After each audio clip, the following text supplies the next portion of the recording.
The number on the screen reads $1,187,412.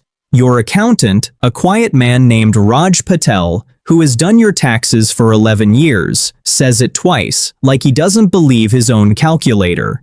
You don't smile. You don't reach for your phone to tell anyone. You just nod, the way you've nodded at every quiet number for the last 26 years, and you ask him if the check for the roof repair has cleared.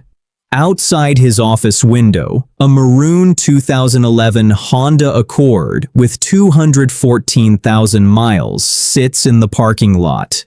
It is yours. It has always been yours. Nobody in that parking lot would guess what just got said inside that room. You grew up in Dayton, Ohio, in a rented duplex on Xenia Avenue where the radiator clanked all winter, and your mother worked doubles at a diner called Frisch's, coming home smelling like fry oil and dish soap. Your father left when you were 9, and what he left behind wasn't grief so much as arithmetic. A single income trying to stretch across 3 growing kids, and a landlord who raised rent every March like it was a holiday tradition. You learned young that money wasn't a feeling. It was a fact, cold and specific, and facts didn't care how tired you were. Your grandmother, Eleanor, lived 2 blocks over in a house she'd paid off in 1987. She never talked about money the way other adults did. Never complained about it, never celebrated it.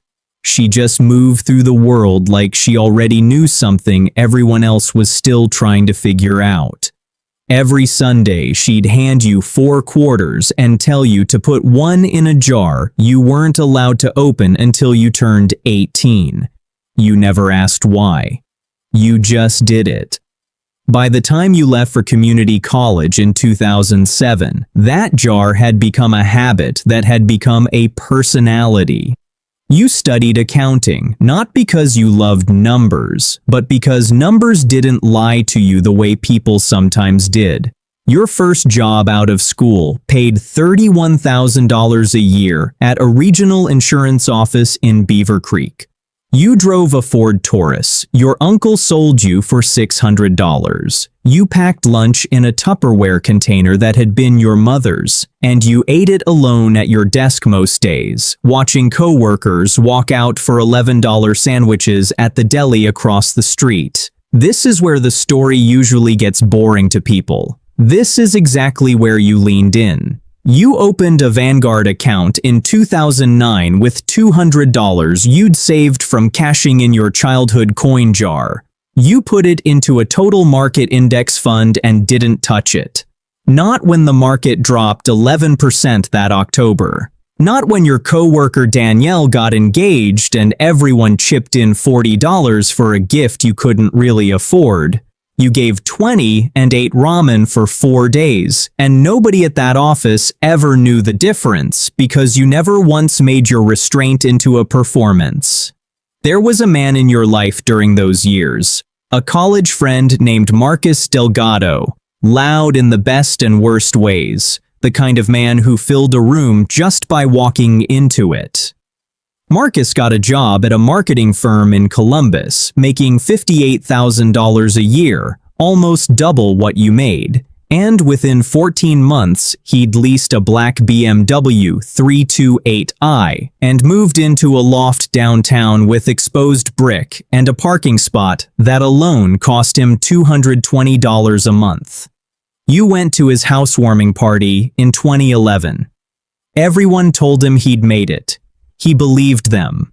You believed them too, a little, standing in his kitchen with the granite countertops, wondering if you were doing life wrong by doing it quietly. You weren't. Marcus wasn't a fool. He was generous, funny, the person who'd drive 4 hours to help you move a couch. But he confused visibility with velocity. Every raise he got became a slightly nicer car, a slightly bigger apartment, a slightly more impressive vacation photo. By 2015, he was making $84,000 a year and had less than $3,000 in savings, Because the raises kept arriving exactly one lifestyle upgrade too late to ever catch up with themselves. You don't say this to judge him. You say this because it was the mirror standing next to you the whole time, showing you what the other path looked like, and you kept choosing not to walk through it.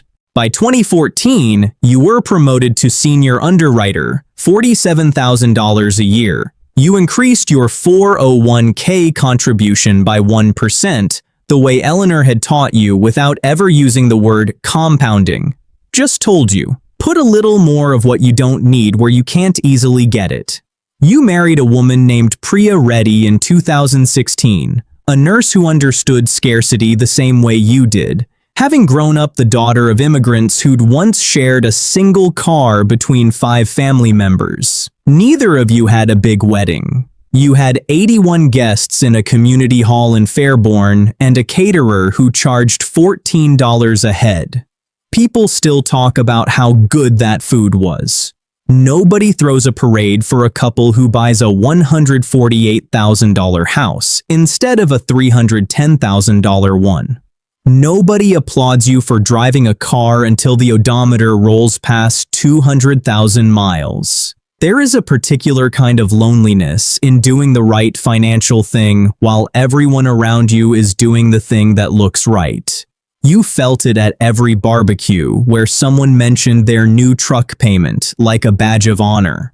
You felt it when your own brother, Dale, asked why you didn't just enjoy your money since you clearly had it. You didn't have an answer that wouldn't sound like a lecture, so you said nothing and ate your potato salad and drove home in the Accord. The middle of your life did not look like a movie. It looked like Tuesday. It looked like packing the same lunch for 9 years. It looked like refinancing your mortgage in 2019 not to buy something new, but to shave 0.4% off the interest rate and redirect the difference into an index fund nobody would ever see.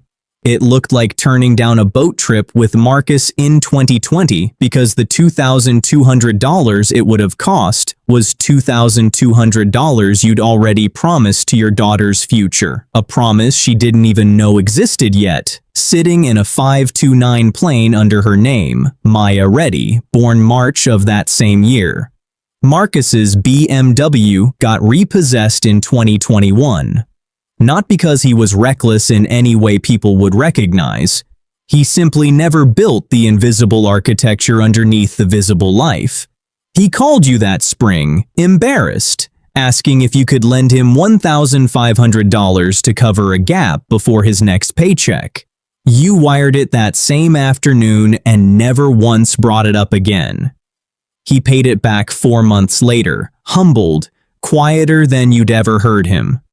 Something in him had shifted. He started asking you questions instead of showing you things. That, more than the money, felt like the real turning point of his life. You never told him what your accounts actually held.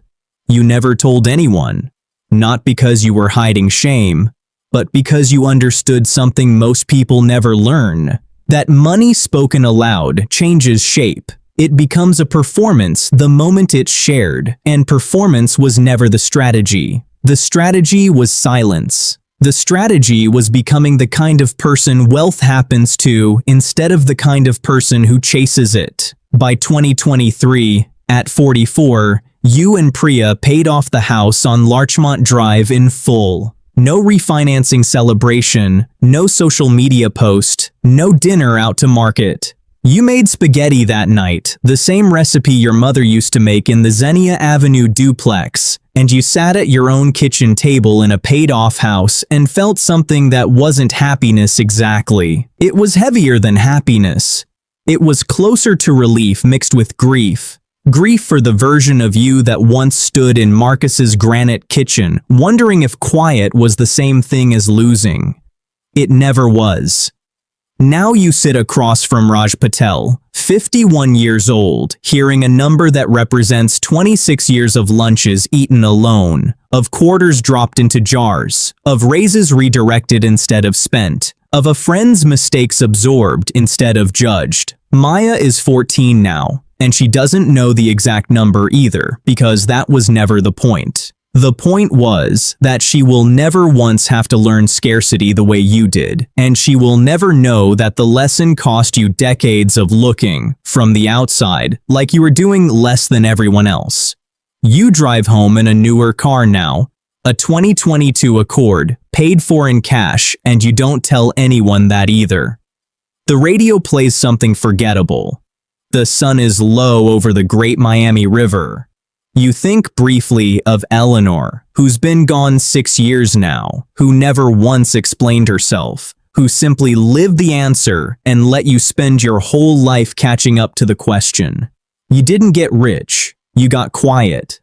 And somewhere in that quiet, without anyone ever noticing, without a single person applauding, that was the whole strategy. And it worked exactly because no one was watching.